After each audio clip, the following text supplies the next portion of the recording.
ఈరోజు ఇక మన ఏతుల తిరుపతి మళ్ళా చిన్ను మరి ఏమో పెంకుతా ఉన్నాడు, ఏంది పెంకుతాడు ఏం కథ అనేది తెలుసుకునే ప్రయత్నం చేద్దాం. ముందు అయితే మన ఛానల్ని సబ్స్క్రైబ్ చేసుకోండి, నోటిఫికేషన్ ఆన్ పెట్టుకోండి, లైక్ చేయండి, ఈ వీడియోని ఎక్కువ మందికి లైక్ చేయండి, షేర్ చేయండి, మీ అభిప్రాయాన్ని కామెంట్ రూపంలో తప్పకుండా తెలియజేయండి. ఒకసారి ఇక మన తిరుపతి ఏమంటాడు అనే వినే ప్రయత్నం చేద్దాం.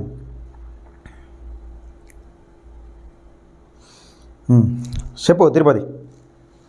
పూర్తి స్థాయిలో ఈ అంశం అందరికీ చేరాల్సినటువంటి అవసరం ఉంటుంది. ముఖ్యంగా తెలంగాణ రైతులు, కాంగ్రెస్ పార్టీ నాయకులు, కాంగ్రెస్ పార్టీ కార్యకర్తలు, బీఆర్ఎస్ పార్టీ నాయకులు, కార్యకర్తలు ఎవరైనా ఈ వీడియో చూస్తే మీ వాట్సాప్ బీజేపీ తమ్మి గ్రూప్లలో షేర్ చేయండి, మీ సోషల్ మీడియా గ్రూప్లలో కూడా చాలా క్లియర్ గా షేర్ చేయాల్సినటువంటి అవసరం ఉంటుంది. నువ్వు నిజం చెప్పాలి, మరి నిజం చెప్తే తప్పకుండా అందరు షేర్ చేస్తారు, కానీ ఏతులు కొట్టినావు అనుకో మళ్ళీ మంచిగా ఉండదు. మరి ఎందుకంటే నిన్నటి నుండి నడుస్తున్నటువంటి భారీ చర్చ, ఇన్స్టాగ్రామ్ ఓపెన్ చేసినా, ఫేస్బుక్ ఓపెన్ చేసినా, యూట్యూబ్ సర్వం యూట్యూబ్ ఓపెన్ చేస్తే మళ్ళా నన్ను ఆత్తుండు చెప్పలేవు, దానికి ఏమున్నది నడుస్తున్నటువంటి కనబడుతున్నటువంటి ఒకటే ఒక వీడియో, 5 సెకండ్ల వీడియో ప్రధానంగా వైరల్ అవుతా ఉన్నది. ఇక చూడు 5 సెకండ్ల వీడియోలో మొత్తం నిజం చెప్పుకుంటారు అన్నట్టుగా నిజం చెప్తాను. రైతు బంధు అడిగితే చెప్పు తీసుకొని కొడతా అని చెప్పి తీన్మార్ మల్లన్న చెప్తున్నటువంటి మాట. పెంకు అయితే అసలు ఎందుకు ఈ మాట అన్నాడు, ఈ మాట వెనకాల అసలు ఏం జరిగింది, ఏ టైంలో ఈ మాట అన్నాడు, ఈ మాట అనడానికి గల కారణం ఏందో ఒక వీడియో మేము కూడా చూసే ప్రయత్నం చేసినాం. అంటే చూడలేదు, దాంట్లో తీన్మార్ మల్ల ప్రయత్నం చేసింది కానీ చూడలేదు అన్నట్టు చెప్పు. అలా చెప్తున్నటువంటి మాట ఏంది, గత ప్రభుత్వం ఎన్నో అప్పులు చేసింది, గత ప్రభుత్వం మొత్తం 1,00,000 కోట్ల రూపాయలు మొత్తం ఖతం చేసి పడేసిరు, 6,72,000 రూపాయల అప్పు చేసిరు వీళ్ళంతా. మొత్తం తెలంగాణ 6,72,000 రూపాయలట. చూడు మళ్ళొకసారి కోట్ల రూపాయలు మొత్తం ఖతం చేసి పడేసిరు, 6,72,000 రూపాయల అప్పు చేసిరు వీళ్ళంతా. 6,72,000 రూపాయల అప్పు చేసిందట తమ్ముడు చెప్తాడు. 6,72,000 కోట్లు అప్పు చేసింది.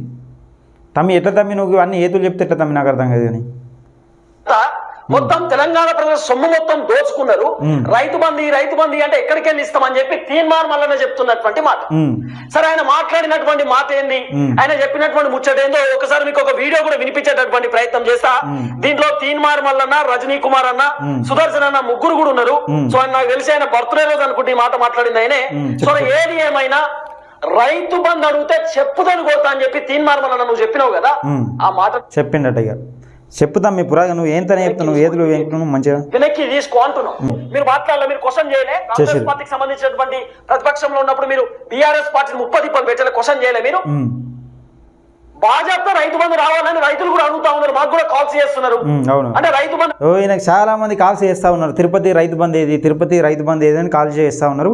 ఈ ఏదుల తిరుపతి గట్ట ఫోన్ చేస్తున్నారు. వాళ్ళు అడిగినంత మాత్రాన చెప్పు తీసుకొని కొడతారా? ఆగా చూడు పురాదిగా చూడుతాం. నేను చూసినాక మాట్లాడు, నువ్వు మల్లన్న గురించి మాట్లాడు, ఎవరినైనా ప్రశ్నించే హక్కు ఉన్నది. నువ్వు జర్నలిస్ట్వే, నిజంగా ఒక కెమెరామ్యాన్ని తీసుకొచ్చి మంచి జర్నలిస్ట్ని చేసిండు, నిన్ను నిజంగా ప్రశ్నించే యోధుని చేసిండు తీన్మార్ మల్లన్న. నీకు ప్రశ్నించే హక్కు ఉన్నది, బరాబరి నీకు ఈ భూమి మీద ప్రశ్నించే హక్కు ఉంది. తెలంగాణలో కాదు, నువ్వు ఎక్కడైనా ప్రశ్నించవచ్చు, కానీ పూర్తిగా వీడియో చూసినాక నువ్వు ప్రశ్నించాలి. అట్లా మాట్లాడాల్సింది. నేను ఒక కాంగ్రెస్ పార్టీ లీడర్ లెక్క మిమ్మల్ని ప్రశ్నిస్తున్నా, మీ జర్నలిస్ట్ లెక్క ప్రశ్నిస్తలేను. నేను మీ దగ్గర పనిచేసిన లెక్క కూడా నేను మిమ్మల్ని ప్రశ్నిస్తలేను. లేదు యాజ్ ఏ క్వశ్చన్ చేసే రైట్ ఉంది. పబ్లిక్ తరపున మాట్లాడుతున్నాం, పబ్లిక్ తరపున పోరాటం చేస్తున్నాం కాబట్టి క్వశ్చన్ చేస్తున్నా. ఇది చెప్పుదాం, నీ ఏతులు ఆపు, చెప్పు అసలు మాట్లాడడం కరెక్ట్ కాదని చెప్పి తీన్మార్ మల్లన్న మీ పైన చాలా ట్రోల్స్ వస్తున్నాయి.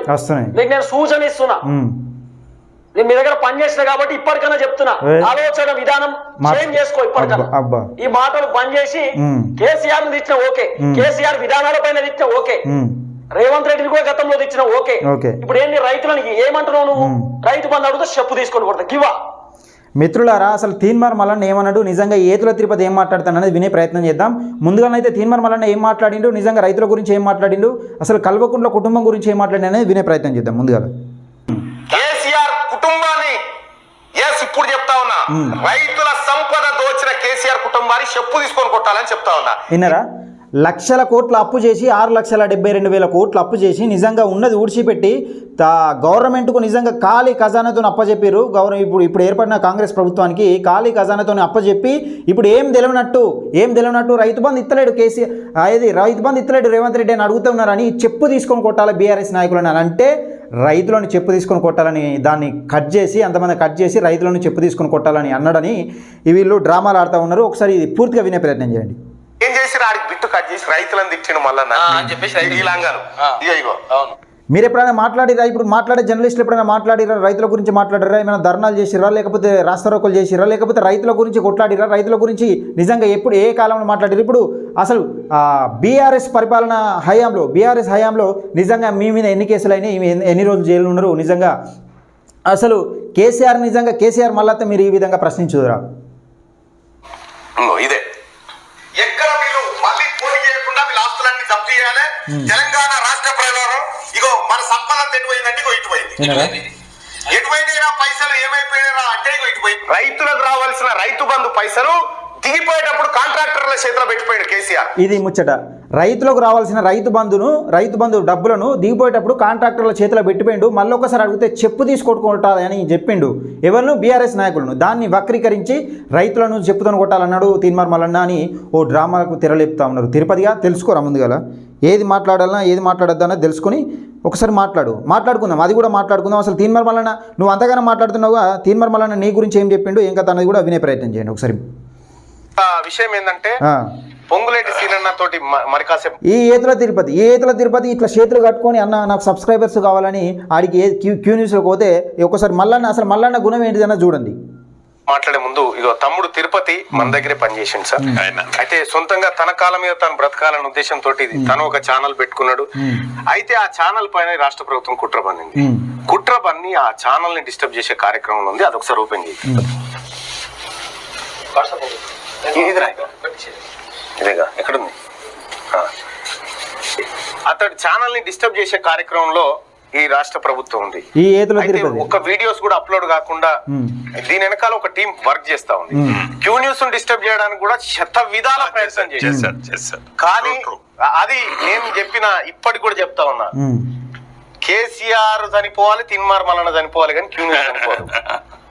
ఇవాళ ఈ పట్టుదల అటువంటిదన్న. రైట్, నిన్ను పెట్టిన ఇబ్బందులు చికాకులకి తొలి వెలుగు రఘును కూడా నడి రోడ్డు మీద వదిలిపెట్టి తీసుకపోయి ఆ రోజు రఘుని తీసుకొచ్చి రఘు రా అని చెప్పి మళ్ళీ రఘుకు తొలి వెలుగు పెట్టించి రఘుకు ఆర్థికంగా సాయం చేయించి ఇలా రఘు తొలి వెలుగును కూడా మళ్ళీ పునరుద్ధరించడం. ఈ తమ్ముడు ఛానల్ ని కూడా పునరుద్ధరించాలి. నా దగ్గరే పనిచేసిపోయిండు, చాలా మంచి బిడ్డ. అందుకోసమే దయచేసి మిత్రులారా, ఈ టీఆర్టీవీ తెలంగాణ అనేది 1,00,000 సబ్స్క్రైబ్ అయితేనే ఇతడు అతనితో ఫైట్ ఏది యూట్యూబ్ తో ఫైట్ చేయడానికి అర్హత సాధిస్తాడు. చేతులు కట్టుకొని ఎంత అమాయకంగా నిల్చున్నాడు తెలుసా? ఏం తెలియదు అన్నట్టు ఇట్లా అమాయకంగా నిల్చున్నాడు. ఇక్కడ మాత్రం ఉంది. దయచేసి లైవ్ చూస్తున్న మిత్రులారా ఈ లింక్ దాంట్లో పెట్టు, అందులో పెట్టు. ఎప్పుడు ఇది ఎప్పుడు 89,000 సబ్స్క్రైబర్స్ ఉన్నప్పుడు నిజంగా క్యూ న్యూస్ లో తీన్మార్ మల్లన్న చెప్పిన మాటలు ఇవి. ఒక రిక్వెస్ట్ చేయండి, మా తమ్ముడి ఛానల్ నడవాలి, ప్రశ్నించే వాళ్ళు ఉండాలి. తప్పకుండా టీఆర్టీవీ తెలంగాణ ఛానల్ నడుపుతున్న తిరుపతి తమ్ముడికి డెఫినెట్ గా నన్ను అభిమానించే అందరూ కూడా దాన్ని కూడా లైక్ కొట్టాలని, దాంట్లో మీరు కూడా పార్టిసిపేట్ చేయాలని మనస్ఫూర్తిగా ఇక్కడ నుంచి రిక్వెస్ట్ చేస్తున్నాను. దయచేసి ఈ టీఆర్టీవీ తెలంగాణ, ఎందుకంటే క్యూ న్యూస్ అనేది మీ అందరికి తెలుసు, మేము ఎవరికో కాంపిటేటర్స్ కాదు, మేము ప్రజా సమస్యల కోసం పెట్టినటువంటి ఒక వేదిక. అందుకోసమని చాలా మంది అన్నారు, ఏందన్నా క్యూ న్యూస్ కి పోటీగా పెట్టిస్తాను, ఇదంతా ఉత్తది బ్రదర్. ఇటువంటి గొంతులు ఒక 100 ఉండాలి. మేము కోరుకునేది అది. ఆ రోజు ప్రశ్నించే గొంతులు ఒక 100 ఉండాలని చెప్పింది తీన్మార్ మల్లన్న. తొలి వెలుగు రఘు అయితేనేమి, కాళోజీ సీనన్న అయితేనేమి, టీఆర్టీవీ ఏతుల తిరుపతి అయితేనేమి. అందుకోసమే అది ఒక మేజర్ ఫోర్స్ అవ్వాలి. దయచేసి మిత్రులారా, ఈ తమ్ముడి ఛానల్ ని, ఈ టీఆర్టీవీ తెలంగాణ ఈ సింబల్ ఉంటది, దీన్ని మీరేం చేస్తారో నాకు తెలియదు. ఒక గంట సేపట్లో ఇది 1,00,000 దాటాలి.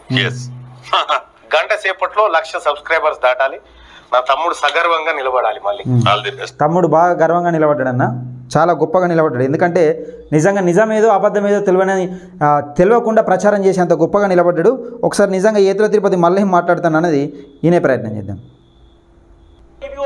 ఎందుకు మాటలన్నీ అంటే ఇప్పుడు ఎమ్మెల్సీ టికెట్ కావాలి, టికెట్ ఇవ్వకపోతే మోసం అవుతుంది అంటే ఈయన చెప్పే ఉద్దేశం ఎట్లుందంటే, ఇప్పుడు కాంగ్రెస్ పార్టీని జోక్తూనే నిజంగా టీఆర్ఎస్ ను పడగొట్టి కాంగ్రెస్ పార్టీని జోక్తూనే నిజంగా తీన్మార్ మల్లన్నకు టికెట్ ఇస్తాడు అనే విధంగా ఈయన చెప్తా ఉన్నాడు. ఒకసారి ఈ నేతలు చూడు, చాలా ఇంపార్టెంట్. కాబట్టి ఇప్పుడు కాంగ్రెస్ పార్టీ వాళ్ళకి సంబంధించి విజన్ లో వాళ్ళ దృష్టిలోకి పోవడానికి రేవంత్ రెడ్డి గురించి బ్యాడ్ గా కాంగ్రెస్ పార్టీని 100% అధికారంలోకి తీసుకురావడానికి కీలక పాత్ర పోషించిందంటే అది తెలంగాణ ప్రజలకు కూడా తెలుసు. తీన్మార్ మల్లన్న తీన్మార్ మల్లన్న ఎంత కీలకమైన పాత్ర పోషించింది అన్నది నీ ఏతులకు కాదు, తెలంగాణ ప్రజలకు మొత్తం తెలుసు. మాట్లాడుతున్నందుకు నేను రేవంత్ రెడ్డికి సపోర్టివ్ గా మాట్లాడుతున్నా, రేవంత్ రెడ్డి కోసం నేను పోరాటం చేస్తున్నా, రేవంత్ రెడ్డి సార్కి నేను సపోర్టివ్ ఉన్నా అని చెప్పి చెప్పుకోనీకి సోషల్ మీడియాలో ఇది ఒక కథ. మీకు ఆల్రెడీ టికెట్ కన్ఫర్మ్ అయింది కదా, ఇప్పుడు మీరు ప్లే చేయాల్సిన అవసరం లేదు, ట్రిక్స్ ప్లే చేయాల్సిన అవసరం లేదు, మీకు ఆల్రెడీ టికెట్ కన్ఫర్మ్ అయిందంట. ఎమ్మెల్సీ టికెట్ ఖమ్మం, వరంగల్, నల్గొండ పట్టభద్రుల ఎన్నికలకు సంబంధించి మీకు కన్ఫర్మ్ అయింది. మీకు ఇక ప్లే చేయకూడదు, ట్రిక్స్ చాలు, సరిపోయింది ట్రిక్స్. ఆల్రెడీ కాంగ్రెస్ దృష్టిలో మీరు పడ్డారు, కాంగ్రెస్ పార్టీ మీకు టికెట్ కూడా ఇచ్చింది, ఇంకా కాంగ్రెస్ దృష్టిలో పడాలి, ఇంకా హైకమాండ్ దృష్టి. చెప్పరా తమ్మి, ఏమైనా ఏం చేసేది ఉంటే ఎన్ని లెక్క ఎట్లా ఎదురు కొడితే నిజంగా కాంగ్రెస్ పార్టీకి ఇంకా దగ్గర అయితే చెప్పలేవు. ఏముండదు అన్న, హైకమాండ్ దృష్టికి మీకు తెలుసు, నువ్వేందో మాకు తెలుసు, మేమేందో మీకు తెలుసు. సో కాబట్టి ఇవి బంద్ చేసుకుంటే చాలా మంచిది. ఎమ్మెల్సీ పైన ప్రత్యేక ఫోకస్ పెడితే చాలా మంచిది. మీరు గెలవాలని మాకు కూడా ఉంటుంది, ఎందుకంటే మీ దగ్గర కలిసి పని చేసినాం మేము. మాట్లాడి ఇట్లనే చేసిరనుకో, తెలంగాణ ప్రజలు నీ అంతనే కథం చేసిరు, కేసీఆర్ నే కథం చేసి నన్నీనగర్ ఇంట్లో కూర్చోబెచ్చారు. మీరెంత ఇటువంటి మాటలు మాట్లాడితే ఆయనతో మీరు ఎమ్మెల్సీ పోటీ చేసినా కూడా ఒక్క ఓటు కూడా పడదు మీకు. వారి నువ్వారా నువ్వు ఓటు తిరిగినా అసలు బయట కూడా తిరిగినా నేను ఎవడని పట్టించుకుంటాడా తిరుపతిగా? ఎందుకురా ఈ ఏతులు అక్కడికి రాని ఏతులు కొడతావు మాటలు మాట్లాడతాయి. కాబట్టి భాజపా తెలంగాణ రైతులకు క్షమాపణ చెప్పాల్సిన అవసరం ఉంటుంది. ఎందుకు ఈ మాటను దేని గురించి అన్నో కూడా వాళ్ళకి చెప్పాల్సిన అవసరం ఉంటుంది. ఎస్, కేసీఆర్ అప్పు చేసిండు, కేసీఆర్ తెలంగాణ రాష్ట్రాన్ని కథం చేసిండు. ఇన్ని రోజులు మాట్లాడుకుంటూ వచ్చిన ముందు తెలియదా మనకు? మనం ముందు తెలుసు కదా. మరి రైతులు క్వశ్చన్ చేయాల్సిన అవసరం లేదు. 100% క్వశ్చన్ చేస్తారు, మాకు కూడా కాల్స్ చేస్తున్నారు. అన్న రైతు బంధు ఏమైందన్నా, మీరు కేసీఆర్ తప్ప వేరే పార్టీ కోటేమని చెప్పి చేసినాం. ఇలా కాంగ్రెస్ అధికారంలోకి వచ్చింది, మరి అధికారంలోకి వచ్చినటువంటి కాంగ్రెస్ ఇప్పటిదాకా పెన్షన్ ఎందుకు ఇస్తలేదు, రైతు బంధు ఎందుకు ఇస్తలేదు? క్వశ్చన్ చేయాల్సిన రైట్ ఉంది కదా. అంటే నేను అడుగుతలేరు తమ్మి, మరి ఈ 6,72,000 కోట్ల అప్ప ఎట్లా అయింది? నిజంగా కాళేశ్వరం ప్రాజెక్టు ఇట్లా కుప్పకూలడానికి కారణాలు ఏంటి? ఇందులో ఎన్ని లక్షలకు ఈ 1,30,000 కోట్లలో నిజంగా ఎంత అవినీతి జరిగింది అన్న? ఈ లెవెల్ని పట్టుకుంటలేరు ఏంది? నిజంగా అవినీతి నాయకులను తీసి బొక్కలు ఎందుకు ఎత్తలేరని వాళ్ళు అడుగుతలేరు తమ్మి. నేను ఏం ఏతులు తమ్మి, ఏం నేర్చినావు తమ్మి? అసలు కేసీఆర్ ఈ ఏతులు ఇంటే నిజంగా ఉరేసుకొని సచ్చే కాలం అవుతుంది. నువ్వు అంత మంచిగా నేర్చినవు ఏతులు, అసలు ఈ రకంగా ఎప్పుడు నేర్చినావు తమ్మి? అంటే కేసీఆర్ సంపద దోసుకోపోతే, కేసీఆర్ సంపదని కొల్లగొడితే రైతు బంధు అడుగుతా? ఈ ప్రభుత్వం ఆ ప్రభుత్వానికి ఈ ప్రభుత్వానికి సేమా? అడగాల తమ్మి. కానీ నువ్వు రైతులను చెప్పు తీసుకొని కొట్టకుండా కొడతా అన్నావు కదా, కొడతా అని చెప్పిండు కదా, మరి అంటున్నావు కదా నువ్వు. ఈ మాట అన్నా మరి ఈ వ్యక్తిని ఏం చేయాలి తమ్మి? ఒకసారి ఇందాం. ఇది అమ్మని తిడతా, పెళ్ళాన్ని తిడతా, అక్కని అందరిని తిడతా నేను. మల్లన్న గిల్లన్న ఇవన్నీ జాంతనాయి. తర్వాత మనం ఒకసారి ఎంటర్ అయితే ఆయన మరి ఉంచుకుంటలేడు కదా. ఇప్పుడు కాదు మనం జెన్యూన్ గా అన్న అమ్మని తిడతా, అక్కని తిడతా, చెల్లెని తిడతా, అన్ని నాకు గలీజ్ మాటలు మాట్లాడతారట ఇక ఉంచుకోకపోతే. అదే క్యూనిస్లో ఉంచుకోకపోతే. ఈ మాటలు ఏంది తమ్మి? నువ్వు అనకుండా అన్నట్టు సృష్టిస్తున్నావు, లేకపోతే ఈ గలీజ్ మాటలు ఏంది? కథ ఏంది? నీ ఏతులు ఏంది? అసలు నీ ఏతులు కూడా నమ్మేనా? లేకపోతే ఎమ్మెల్సీకి నిలబడితే మళ్ళీ నాకు ఒక ఓటు కూడా పడదంటావు. ఏం తలకాయ ఇట్లా ఖరాబ్ అయిందా తమ్మి నీదేమన్నా? ఈయన ఇప్పుడు జెన్యూన్ స్పెల్లింగ్ చెప్తాడు. ఈయన JUNUE అట, జెన్యూన్ అట. పనిచేసాం ఆయన దగ్గర, ఒక్క రూపాయి ఆపించకుండా, ఒక్క రూపాయి. మరి ఇక స్పెల్లింగ్ అన్న కరెక్ట్ చెప్పుతామి. నువ్వు ఎందుకు చెప్తున్నావు తమ్మి? ఓ ఏతులు నేర్చినావు. తీన్మార్ మల్లన్న నిజంగా తీన్మార్ మల్లన్న ఏం చేసిండు? తెలంగాణ ప్రజల కోసం ఏం చేసిండు? బీఆర్ఎస్ పార్టీ గురించి ఏం చేసిండు? నిజంగా బీఆర్ఎస్ పార్టీ అవినీతిని బయట పెట్టడంలో తీన్మార్ మల్లన్న పాత్ర ఏంటిది? నిజంగా ఇప్పుడు కూడా బీఆర్ఎస్ పార్టీ నాయకులను లోపల ఇవ్వడంలో పక్కా బరాబర్ తీన్మార్ మల్లన్న పాత్ర కంపల్సరీ ఉంటుంది. నిజంగా తీన్మార్ మల్లన్న అన్ని ఎవిడెన్స్తోనే మాట్లాడుతున్నాడు. తీన్మార్ మల్లన్న 100 రోజుల జైలు జీవితం గడిపిండు, వాళ్ళ ఫ్యామిలీని విడిచిపెట్టి జైలు జీవితానికి వేయండు. తీన్మార్ మల్లన్న ప్రజల కోసం వేయండు. నిజంగా ప్రజల కోసం ఎంతకైనా తెగిస్తాడని ప్రజలందరికీ, తెలంగాణ ప్రజలకు తెలుసు. నీ ఏతులు కాదు తమ్మి. నువ్వు ఏతులు కొట్టినంత మాత్రాన తీన్మార్ మల్లన్నకు ఓటేయకుండా పోరు, తీన్మార్ మల్లన్నను నమ్మకుండా పోరు. నువ్వు ఏదో నమ్మించే ప్రయత్నం చేస్తా, బురుడి కొట్టిస్తా అని మాత్రం నీ ఏతులు కాదు తమ్మి. ఐఫోన్లు గిఫ్ట్ కాస్తాయి తమ్మి. ఎక్కడన్నా ఏం మాట్లాడుతున్నావు తమ్మి? నీకు నువ్వు ఎంత అని బిషాది ఎంత? తీన్మార్ మల్లన్న ఈయన తీన్మార్ మల్లన్నతో కలిసి పోరాటం చేసినట్టు ఎక్కడ తమ్మి? నేను చూడలేదా తమ్మి? మేము చూడలేదా? నువ్వు తీన్మార్ మల్లన్నతో కలిసి ఏడ పోరాటం చేసినావు? కెమెరా పట్టుకొని ఉరికితే పోరాటం చేసినట్ట తమ్మి? ఏడ పోరాటం చేసినావు? ఏం కథ? ఈ ఏతులు ఏంది అసలు? బంద్ వేసుకో తమ్మి. ఈ ఫస్ట్ బంద్ ఈ ఏతులని. నువ్వు మాట్లాడు, కాంగ్రెస్ పార్టీ గురించి మాట్లాడు. నిజంగా తీన్మార్ మల్లన్నకి ఏ అధికారం ఉందని, ఇప్పుడు ఏ అధికారం ఉంది, ఎంత అవినీతి చేసిందని మాట్లాడతాను ఈ రకంగా? మళ్ళీ ఫేక్ ప్రచారాలు. నిజం మాట్లాడతాం, మీ తీన్మార్ మల్లనైనా ఎవరైనా కానీ మాట్లాడు, కానీ రైతులను చెప్పుతోని కొడతా అన్నాడు. నిజంగా ఇంకా బుద్ధి రాలేదు తమ్మి నీకు అసలు? ఈ పూర్తిగా వీడియో చూడలేను. కల్వకుట్ల కుటుంబం నిజంగా ఖజానా మొత్తం కాల్ చేసి రాష్ట్రాన్ని అప్పుల పాలు చేసిన కల్వకుట్ల కుటుంబం ఈరోజు రైతుల గురించి మాట్లాడితే చెప్పు పట్టి కొడతా అని చెప్పిండు.